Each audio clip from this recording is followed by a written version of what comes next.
Halo guys, welcome back to my channel. Kali ini gue datang dengan video terbaru. Oke teman-teman, jadi di video kali ini gue pengen kasih ke kalian video santai dan ringan aja. Tapi menurut gue secara pribadi ini penting banget untuk kalian ketahui teman-temannya. Jadi tanpa banyak basa-basi, kita langsung bahas aja secara bareng-bareng teman-temannya. Let's go! Oke, jadi iPhone 16 kan udah rilis nih. Jadi saat ini dipandang sebagai saat yang tepat bagi sebagian orang atau sebagian banyak orang untuk mulai upgrade nih iPhone-nya teman-temannya. Jadi mulai banyak yang hunting untuk menggunakan iPhone 11, iPhone 12 yang second terutama teman-temannya. Nah, jadi di sini kekhawatiran gue itu adalah semakin maju ya teman-teman untuk tahun ini, semakin maju teknologi, semakin kita berjalan ke depan, dan untuk modus-modus yang muncul pun semakin canggih juga teman-temannya. Jadi menurut gue secara pribadi teknologi itu berbanding lurus ya dengan modusnya.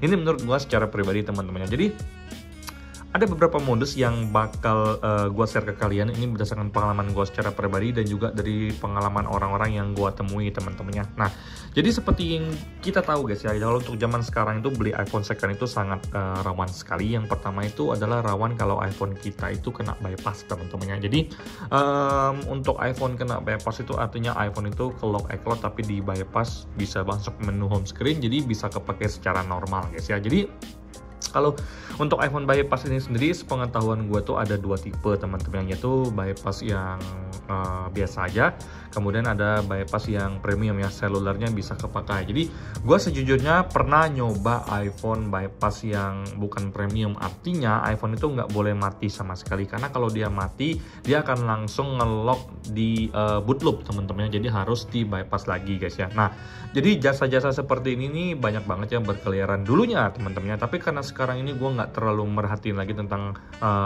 iPhone yang berbau bypass, gue nggak mengikuti lagi teman-temannya. Jadi kalau misalkan kalian beli iPhone, kalian tuh harus aware banget dengan yang namanya bypass. Dan setahu gue teman-temannya, untuk iPhone bypass itu dimulai dari iPhone X atau iPhone 11 itu nggak bisa di bypass sama sekali teman-temannya, karena sepengetahuan gue iPhone di bawah itu doang nih yang masih menggunakan home button ini yang masih bisa di bypass teman-temannya. Jadi correct me if I wrong teman-temannya. Jadi misalkan kalian ada yang lebih paham dari gue, boleh komen di kolom komentar. Tapi sepengetahuan gue memang untuk iPhone 11 ke atas itu nggak bisa di bypass sama sekali. Tapi kalau sekarang beda ceritanya teman-temannya. Nah, jadi pas kalian beli iPhone tuh kalian harus tahu nih iPhone kalian tuh bypassan atau enggak teman-temannya. Jadi kalau bypassan itu artinya itu iPhone-nya ya udah ke lock terus di bypass sama orangnya, jadi dijual lagi dengan harga yang sama dengan iPhone normal teman-temannya. Nah, jadi kalau untuk menciri-cirikan iPhone yang kena bypass itu sebenarnya gampang aja. Kalian tinggal reset aja teman-temannya. Kalian masuk ke setting, kemudian kalian tanya ke orangnya, "Bang, gua pengen reset langsung ya Bang ya." Langsung pengen reset factory semuanya teman-temannya. Jadi di sini kalian langsung transfer atau reset. Kalian pencet aja di sini erase all content and settings. Kalau mereka nggak mau kalian reset, berarti ada yang bermasalah dengan iPhone-nya.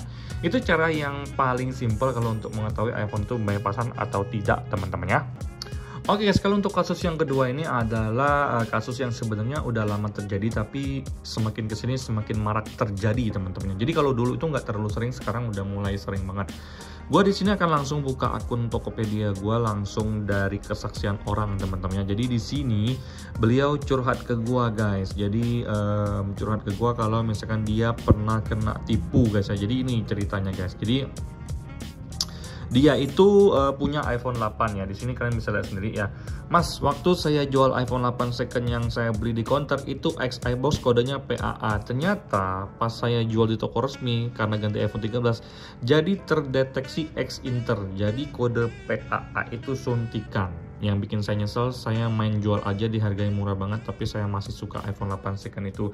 Jadi mbak ini pun tidak menyadari bahwa iPhone-nya itu disuntik, karena dia kan langsung jual aja. Tapi setelah dijelasin, dia baru realize iPhone dia yang kodenya PAA itu ternyata bukan resmi dari iBox Indonesia, tapi disuntik, dan memang ini ada softwarenya.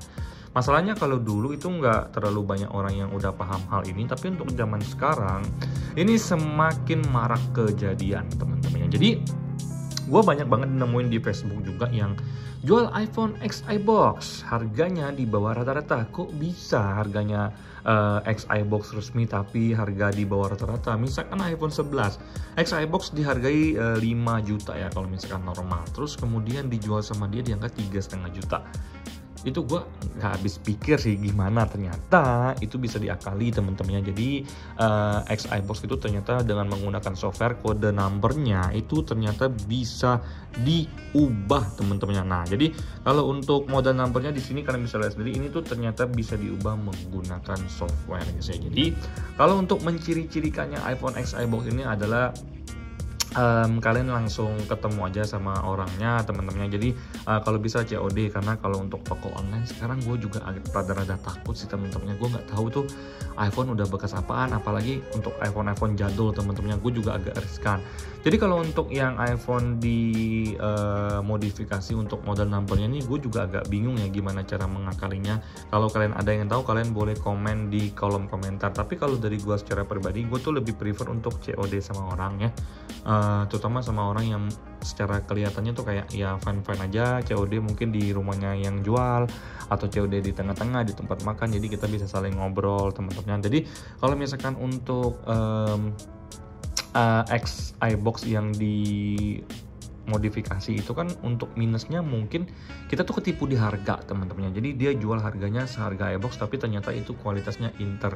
Nah kalau misalkan nih teman-temannya, kalau misalkan kita selama pemakaiannya itu tidak ada masalah sama sekali, sinyalnya lancar, ya oke lah, fine menurut gua secara pribadi. Tapi ternyata kalau misalkan kalian tanya XI box, kalian beli mahal kemudian tiba-tiba sinyalnya keblokir, itu nggak lucu teman-temannya. Itu kayak kocak banget sih, berasa kayak wow, it's not funny anymore gitu loh teman-temannya. Jadi selain yang pertama untuk iPhone bypassan, yang kedua juga ini ternyata untuk iPhone itu bisa dimodifikasi ya. Kalau untuk model number atau kode numbernya yang biasanya PAA itu Indonesia punya, tapi bisa dimodif ya, LLA ini bisa diedit sama mereka menjadi PAA teman-temannya. Oke guys, jadi kenapa gue bikin video santai ini? Karena gue ngelihat semakin kesini banyak banget yang mulai kena tipu lagi teman-temannya, terutama untuk dari sisi bypassan dan juga dari sisi kode number yang diubah. Jadi gue sempat baca di beberapa forum bahwa zaman sekarang juga untuk iPhone 11 itu udah ada yang bisa loh teman-temannya di bypass loh teman-temannya. Ini gue nggak tahu benar atau enggak, tapi buat kalian yang mengalami atau pernah lihat, kalian bisa share di kolom komentar. Tapi gue baca dari forum-forum yang ada bahwa untuk iPhone 11 itu ada kejadian bahwa iPhone-nya tuh hilang, kemudian di bypass itu bisa kita mau masuk akun kita mental sendiri loh teman-temannya, padahal mau masuk di server resmi iCloud. Jadi zaman sekarang itu karena teknologi semakin canggih, modus baru untuk mengelabui kita pun semakin canggih juga teman-temannya. Jadi saran gue secara pribadi buat kalian yang pengen beli iPhone second, kalian beli aja sama orang yang terpercaya teman-temannya. Kalau misalkan kalian pengen beli unit gue juga bisa banget, karena di sini gue juga memang ngejual X review yang gue pakai sehari-hari. Jadi kalau untuk kualitasnya terjamin, baik dari iPhone 8 ini maupun dari iPhone 6s Plus ini teman-temannya, itu sudah gue pakai dan udah melewati quality control dari gua teman-temannya. Nah kalau misalkan kalian mau beli, coba kalian beli ke X review dari youtuber yang ada teman-temannya, kemudian kalian beli ke teman-teman yang kalian kenal deket, kemudian kalian beli ke saudara-saudara gitu loh teman-temannya. Jadi kita tahu bahwa mereka tuh kagak bakal bohongin kita, karena ya masa kita sesama teman dekat juga mau bohong-bohongin aja. Mending kita beli sama orang yang gak kita kenal dong kalau kita mikirnya gitu loh teman-temannya. Nah jadi belilah sama orang yang kita kenal, belilah barang-barang X review dari youtuber yang menurut gue secara pribadi itu cara yang paling wise sih untuk sementara. Kalau kalian mau beli iPhone di toko second, gue sih terus terang ya agak bingung sih ngomongin tentang iPhone second ini, karena banyak banget ya yang nggak bisa kita kontrol sama sekali. Termasuk kalau misalkan kalian beli iPhone 6s Plus atau iPhone 8 yang masih mulus kinclong banget ya, itu gue rasa udah pernah dibongkar semua teman-temannya. Jadi saran gue secara pribadi, beli resmi ya teman-temannya, beli yang resmi, kumpulin duit, tabung, beli resmi langsung. Kalau enggak, kalian beli X review dari youtuber yang ada di YouTube, kalian cek aja yang kalian percaya mana, kalian beli aja guys ya. Intinya ada harga, ada kualitas guys ya, jadi harus benar-benar resmi. Kalau bisa beli baru resmi, kalau bisa beli second resmi juga yang bener-bener resmi guys ya.